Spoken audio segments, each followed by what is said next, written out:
Veerashaiva Lingayat business global conclave ಒಂದು ಸಮಾವೇಶವನ್ನು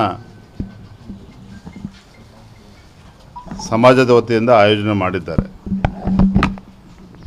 ಆ ಕಾರ್ಯಕ್ರಮದ ಸಮಾವೇಶದ ಉದ್ಘಾಟನಾ ಕಾರ್ಯಕ್ರಮ ಹಾಗಾಗಿ ನಿಮಿತ್ತ ಇವತ್ತು ಮೈಸೂರಿಗೆ ಬಂದಿದ್ದೇನೆ. ಮೈಸೂರಿಗೆ ಬಂದಾಗ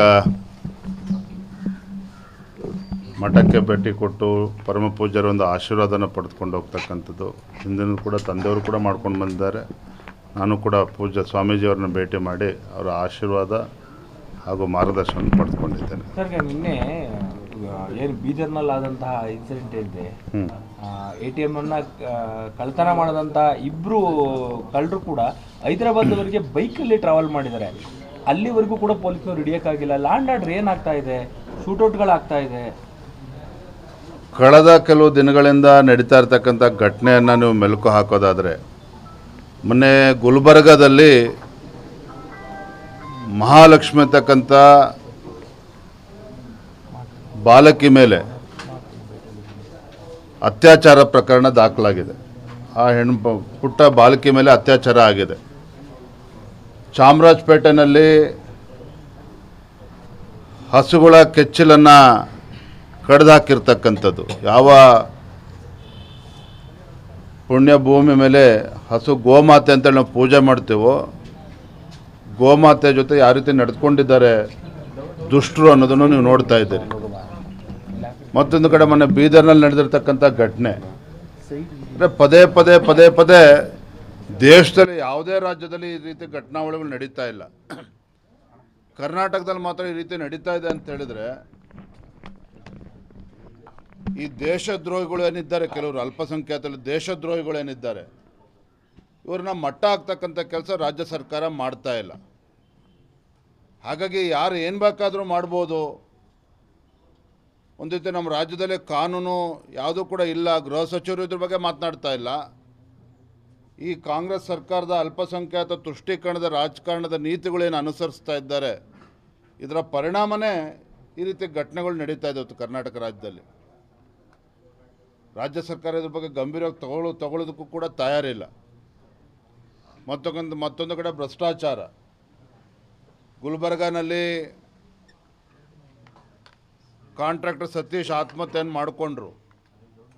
ತದನಂತರದಲ್ಲಿ ಪೊಲೀಸ್ ಯಾವ ರೀತಿ ಗುಂಡಾಗರ್ದಿ ಮಾಡಿದ್ರು, ಕಂಪ್ಲೇಂಟನ್ನು ಕೊಡೋಕ್ಕೋದ ಸತೀಶ್ನ ಸಹೋದರರ ಜೊತೆಲಿ ಯಾವ ರೀತಿ ನಡೆದುಕೊಂಡಿದ್ದಾರೆ.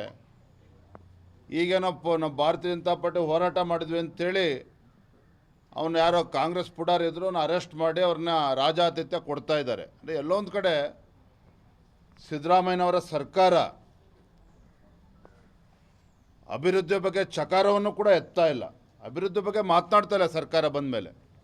ಕಳೆದ 2 ವರ್ಷದಲ್ಲಿ ನಾನೇ ಕೇಳ್ತೇನೆ, ಹಿಂದೆ ಯಡಿಯೂರಪ್ಪನವ್ರು ಮುಖ್ಯಮಂತ್ರಿಗಳಿದ್ದಾಗ ಮೈಸೂರು ಜಿಲ್ಲೆಗೆ ಯಾವ ರೀತಿ ಆದ್ಯತೆಯನ್ನು ನೀಡಿದ್ರು, ಯಾವ ರೀತಿ ಅನುದಾನನ ಕೊಟ್ಟಿದ್ರು. ಮೈಸೂರು ಜಿಲ್ಲೆಯ ಸರ್ವತೋನ್ಮುಖ ಅಭಿವೃದ್ಧಿಯ ದೃಷ್ಟಿಯಿಂದ ಸಾವಿರಾರು ಕೋಟಿ ಅನುದಾನವನ್ನು ಕೊಟ್ಟಿದ್ದರು. ಸಿದ್ದರಾಮಯ್ಯನವರು ಎಷ್ಟು ಕೋಟಿ ಕೊಟ್ಟಿದ್ದಾರೆ ಇವತ್ತು ಮೈಸೂರು ಜಿಲ್ಲೆ ಅಭಿವೃದ್ಧಿಗೆ. ಅಂದರೆ ಅಭಿವೃದ್ಧಿಯ ಬಗ್ಗೆ ಚಿಂತನೆಯನ್ನು ಕೂಡ ಮಾಡದೇ ಇರತಕ್ಕಂಥ ರಾಜ್ಯ ಸರ್ಕಾರ, ಮುಖ್ಯಮಂತ್ರಿಗಳು ಸಿದ್ದರಾಮಯ್ಯನವರು ಇವತ್ತು ರೈತರು ಕೂಡ ಶಾಪ ಆಗ್ತಾ ಇದ್ದಾರೆ ಸರ್ಕಾರದ ಬಗ್ಗೆ. ಮತ್ತೊಂದು ಕಡೆ ಸಿದ್ದರಾಮಯ್ಯನವರ ಬುದ್ಧಿವಂತಿಕೆ ಇದೆಯಲ್ಲ, ಜಾತಿ ಜನಗಣತಿ ಅಂಥೇಳಿ ಜಾತಿಗಳ ಮಧ್ಯೆ ವಿಷಬೀಜವನ್ನು ಬಿತ್ತಕ್ಕಂಥದ್ದು,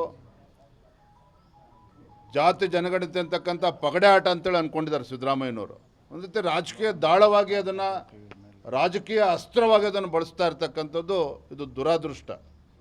ತಮ್ಮ ರಾಜಕೀಯ ಬೇಳೆ ಬೇಯಿಸ್ಕೊಳ್ಳೋದಕ್ಕೋಸ್ಕರ ಈ ಮಟ್ಟಕ್ಕೆ ಒಬ್ಬ ಮುಖ್ಯಮಂತ್ರಿ ಹೋಗ್ಬೋದು ಯಾರೂ ಕೂಡ ನಿರೀಕ್ಷೆ ಮಾಡಿರಲಿಲ್ಲ. Veerashaiva Lingayat business global conclave ಒಂದು ಸಮಾವೇಶವನ್ನು ಸಮಾಜದ ವತಿಯಿಂದ ಆಯೋಜನೆ ಮಾಡಿದ್ದಾರೆ. ಆ ಕಾರ್ಯಕ್ರಮದ ಸಮಾವೇಶದ ಉದ್ಘಾಟನಾ ಕಾರ್ಯಕ್ರಮ ಹಾಗಾಗಿ ನಿಮಿತ್ತ ಇವತ್ತು ಮೈಸೂರಿಗೆ ಬಂದಿದ್ದೇನೆ. ಮೈಸೂರಿಗೆ ಬಂದಾಗ ಮಠಕ್ಕೆ ಭೇಟಿ ಕೊಟ್ಟು ಪರಮ ಪೂಜ್ಯರ ಒಂದು ಆಶೀರ್ವಾದನ ಪಡೆದುಕೊಂಡು ಹೋಗ್ತಕ್ಕಂಥದ್ದು. ಹಿಂದಿನ ಕೂಡ ತಂದೆಯವರು ಕೂಡ ಮಾಡ್ಕೊಂಡು ಬಂದಿದ್ದಾರೆ.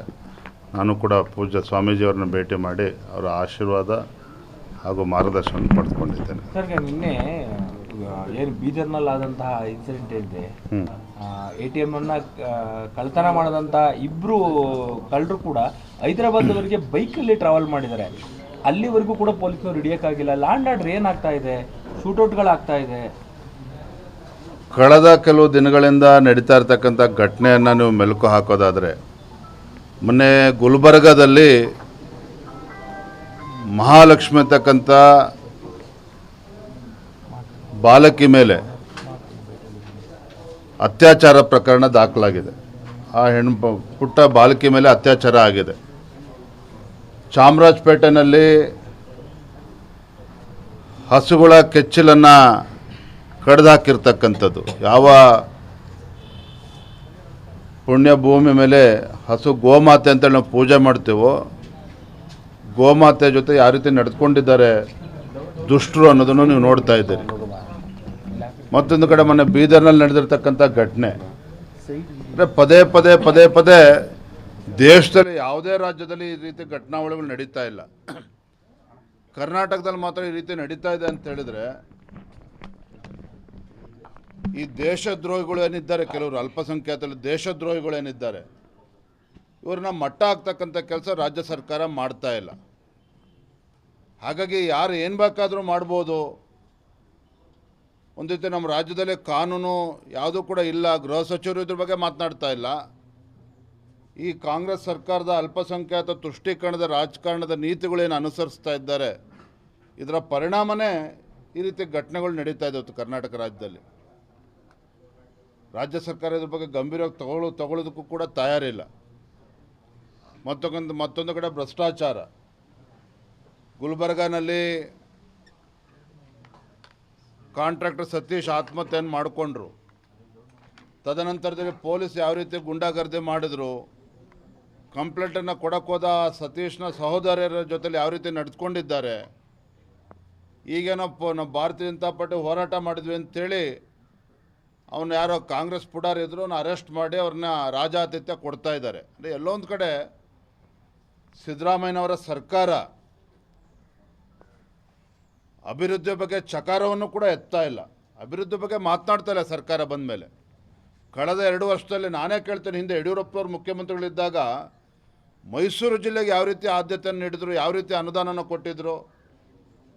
ಮೈಸೂರು ಜಿಲ್ಲೆಯ ಸರ್ವತೋನ್ಮುಖ ಅಭಿವೃದ್ಧಿಯ ದೃಷ್ಟಿಯಿಂದ ಸಾವಿರಾರು ಕೋಟಿ ಅನುದಾನವನ್ನು ಕೊಟ್ಟಿದ್ದರು. ಸಿದ್ದರಾಮಯ್ಯನವರು ಎಷ್ಟು ಕೋಟಿ ಕೊಟ್ಟಿದ್ದಾರೆ ಇವತ್ತು ಮೈಸೂರು ಜಿಲ್ಲೆ ಅಭಿವೃದ್ಧಿಗೆ. ಅಂದರೆ ಅಭಿವೃದ್ಧಿಯ ಬಗ್ಗೆ ಚಿಂತನೆಯನ್ನು ಕೂಡ ಮಾಡದೇ ಇರತಕ್ಕಂಥ ರಾಜ್ಯ ಸರ್ಕಾರ, ಮುಖ್ಯಮಂತ್ರಿಗಳು ಸಿದ್ದರಾಮಯ್ಯನವರು ಇವತ್ತು ರೈತರು ಕೂಡ ಶಾಪ ಆಗ್ತಾ ಇದ್ದಾರೆ ಸರ್ಕಾರದ ಬಗ್ಗೆ.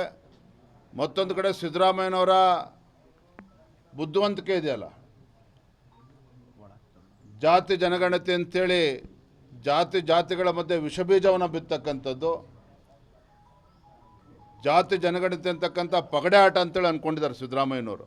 ಒಂದು ರೀತಿ ರಾಜಕೀಯ ದಾಳವಾಗಿ ಅದನ್ನು, ರಾಜಕೀಯ ಅಸ್ತ್ರವಾಗಿ ಅದನ್ನು ಬಳಸ್ತಾ ಇರ್ತಕ್ಕಂಥದ್ದು ಇದು ದುರಾದೃಷ್ಟ. ತಮ್ಮ ರಾಜಕೀಯ ಬೇಳೆ ಬೇಯಿಸ್ಕೊಳ್ಳೋದಕ್ಕೋಸ್ಕರ ಈ ಮಟ್ಟಕ್ಕೆ ಒಬ್ಬ ಮುಖ್ಯಮಂತ್ರಿ ಹೋಗ್ಬೋದು, ಯಾರೂ ಕೂಡ ನಿರೀಕ್ಷೆ ಮಾಡಿರಲಿಲ್ಲ.